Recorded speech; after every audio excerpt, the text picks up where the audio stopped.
Olá, tudo bem com você? Nós estamos lendo a Bíblia em ordem cronológica. Agora é 1 João capítulo 3, versículo 13.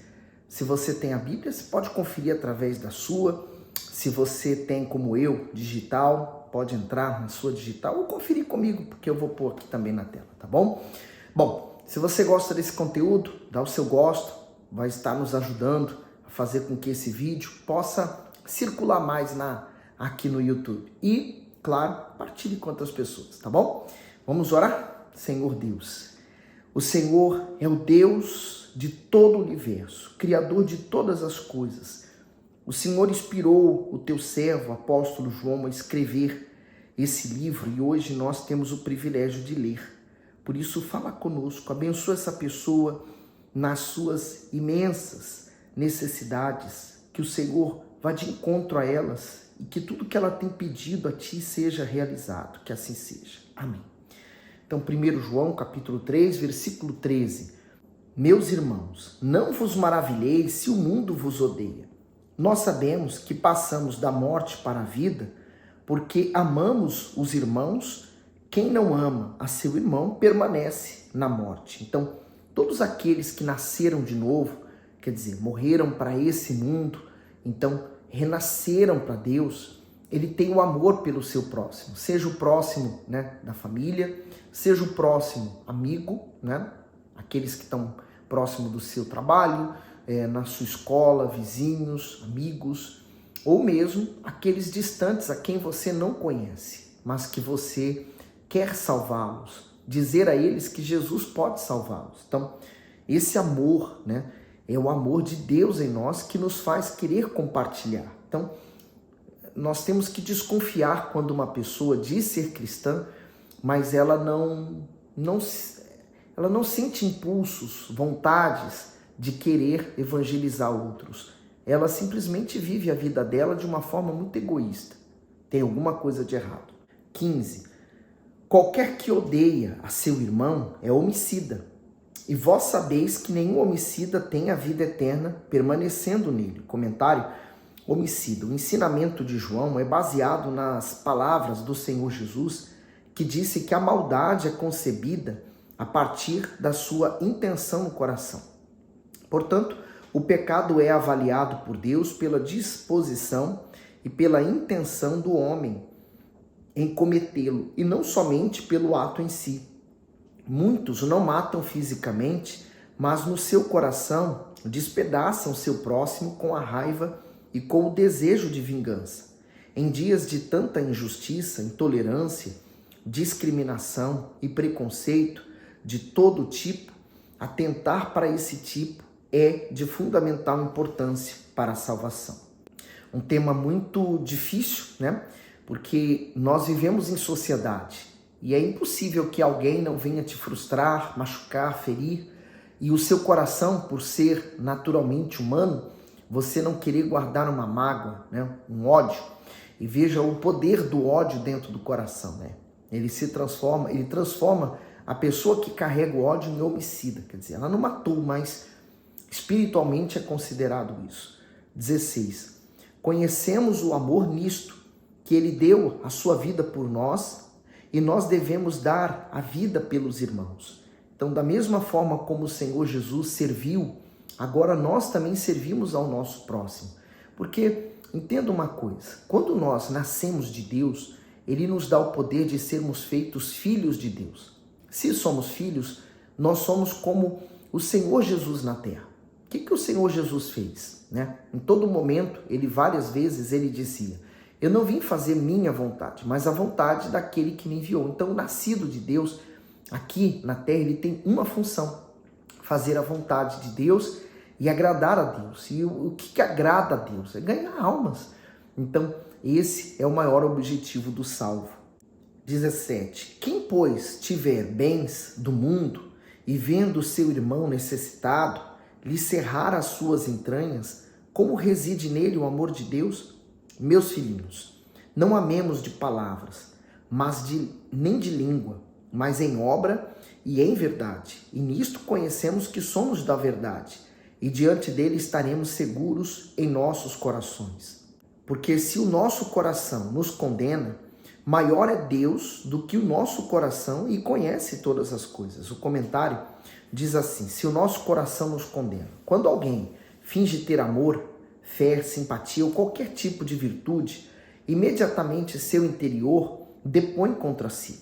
O ser humano foi dotado de consciência justamente para possuir dentro de si o próprio termômetro da sua conduta. Mesmo aqueles que não são convertidos percebem no seu interior a aprovação ou a condenação de suas atitudes. E é justamente pela dificuldade de lidar com essa consciência pesada que existem pessoas mergulhadas na depressão, nos vícios e na tristeza crônica. No entanto, aqueles que conhecem a Deus, além do testemunho da própria consciência, contam com o testemunho constante das Escrituras, que falam ao seu íntimo. Portanto, a mesma palavra que, ao ser obedecida, abençoa o homem, pode condená-lo quando é descumprida. Quando o nosso coração nos condena, quer dizer, o coração ele é enganoso, por isso que não podemos nos guiar por ele. Mas a fé é uma consciência, a fé se processa na nossa cabeça. Então, por isso que ele falou, maior é Deus do que o nosso coração, que conhece todas as coisas. Então, nós não vamos ao coração para ver se estamos bem ou mal, mas vamos à nossa consciência, mente.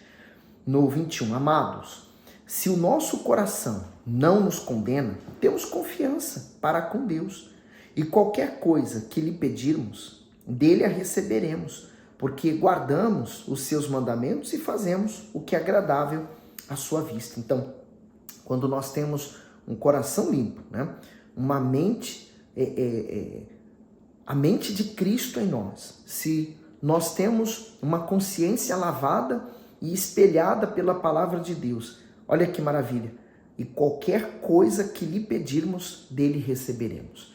E aí você entende por que tem muitas pessoas que, apesar delas estarem enganadas com relação à sua própria fé, elas pensam assim, eu estou pedindo, eu estou orando, mas não acontece. Não acontece por quê?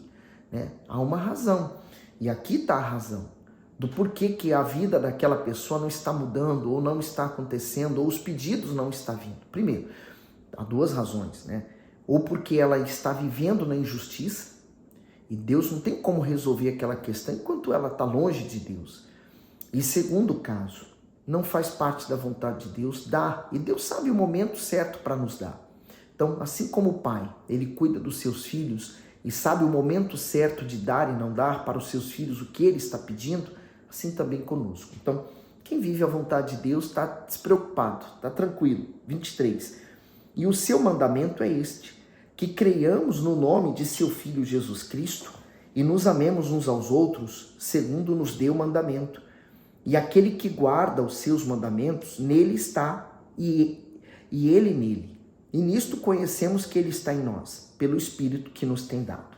Por isso que a pessoa que tem o Espírito Santo, ela não tem dúvida, ela tem certeza. Ela sabe que é batizada com o Espírito Santo. Ninguém precisa dizer para ela. E mais uma evidência são os frutos. Não a língua, A língua estranha. Tem muita gente que fala em línguas, mas o diabo também fala. Mas os frutos demonstram verdadeiramente que aquela pessoa, ela tem o próprio Deus dentro dela através do Espírito Santo. Agora 1 João capítulo 4. Amados, não criais a todo o Espírito, mas provai se os Espíritos são de Deus, porque já muitos falsos profetas se têm levantado no mundo. Comentário diz, provai os Espíritos.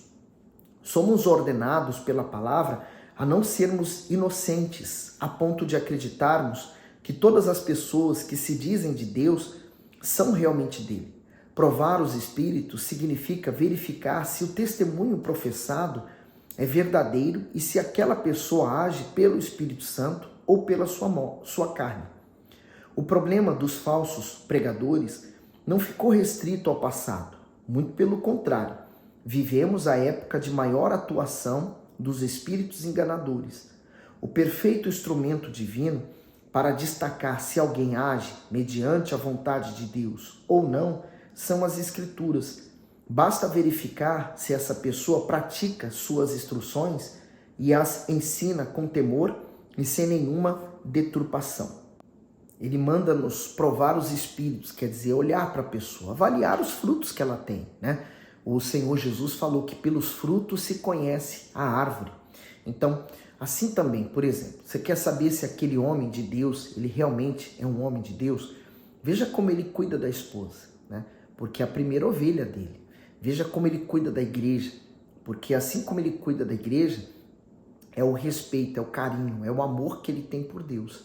Então, essas coisas demonstram muito bem como está o servo de Deus, a serva de Deus, né? Qual o cuidado dela com as coisas de Deus. Então, nós provamos os espíritos. Às vezes a pessoa ela acredita em qualquer um que aparecer com uma Bíblia na mão pregando. Eu sempre costumo dizer isso aqui para você, que pregar, fazer o que eu estou fazendo aqui hoje, é a coisa mais fácil, qualquer pessoa pode fazer, qualquer um, porque é fácil, né? Ler a Bíblia, ler aqui os textos e interpretar ele. A questão é, se a pessoa realmente nasceu de Deus, qual é o testemunho dela? Então, busque saber quem é aquela pessoa e quem você está ouvindo. 2, nisto conhecereis o Espírito de Deus. Todo o espírito que confessa que Jesus Cristo veio em carne é de Deus. E todo o espírito que não confessa que Jesus Cristo veio em carne não é de Deus. Mas este é o espírito do anticristo, do qual já ouvistes que há de vir, e eis que já agora está no mundo. Então, o anticristo, né, aqueles que não creem no Senhor Jesus e no seu sacrifício e na redenção dos nossos pecados, né? Eles pensam que é preciso fazer os rituais antigos, judaicos, né, naquela época, para poder ser salvo. No 4, filhinhos, sois de Deus e já o tendes vencido, porque maior é o que está em vós do que o que está no mundo. Comentário diz, maior é o que está em vós. Quando a pessoa segue fielmente a palavra, todos os esforços do diabo em atraí-la ao pecado e levá-la à queda são frustrados. A obediência a Deus gera força sobre todos os poderes das trevas. Satanás é o espírito que está no mundo e que trabalha incansavelmente para esfriar aquele que vive a fé no Senhor Jesus. Porém, o Altíssimo nos concedeu o seu próprio Espírito, que é infinitamente maior do que todas as forças malignas.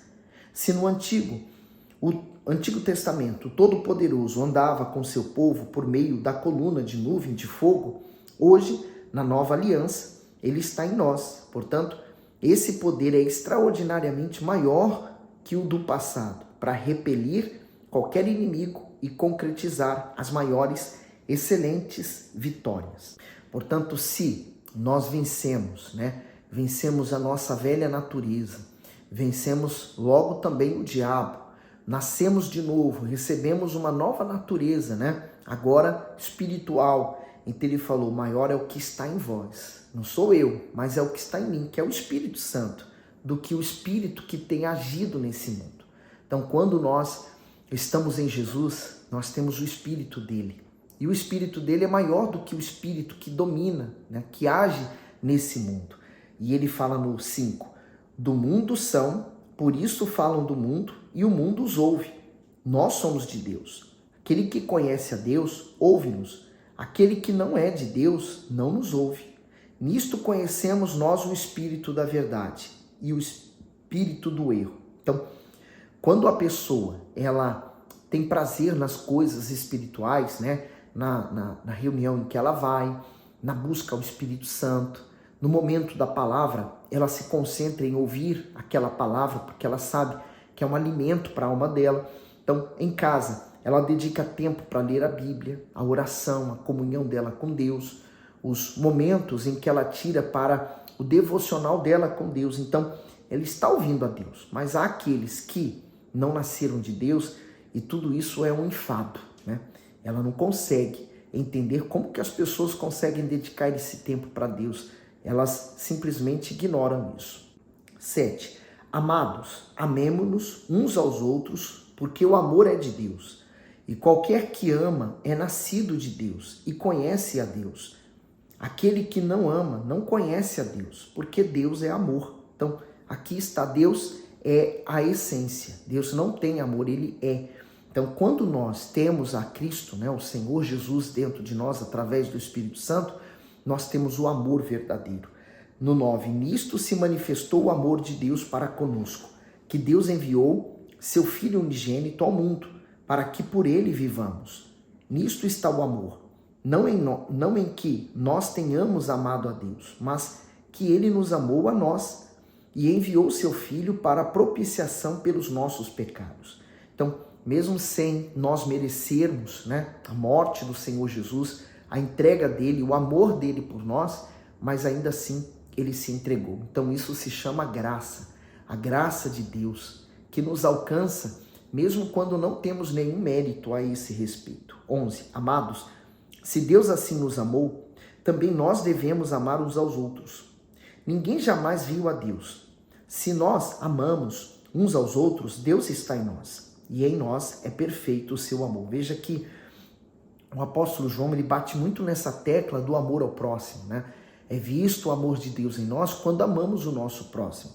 Da mesma forma como nós estávamos ainda nos nossos pecados, Estávamos em ofensas, éramos inimigos de Deus, mas mesmo assim ele nos amou e entregou o próprio Filho para morrer por nós. Da mesma forma nós, ainda que aquela pessoa me faça o mal, mas porque eu tenho o amor de Deus em mim, eu vou amar aquela pessoa, eu vou orar por ela e vou desejar o bem dela.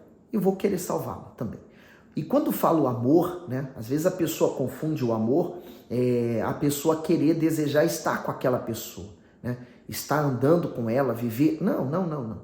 Amar aquela pessoa é querer salvá-la, é querer levá-la ao amor também de Cristo. Esse é o verdadeiro amor. 13. Nisto conhecemos que estamos nele, e ele em nós, pois que nos deu do seu Espírito.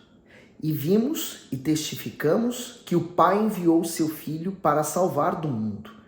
Qualquer que confessar que Jesus é o Filho de Deus, Deus está nele e ele em Deus. E nós conhecemos e cremos no amor que Deus nos tem. Deus é amor.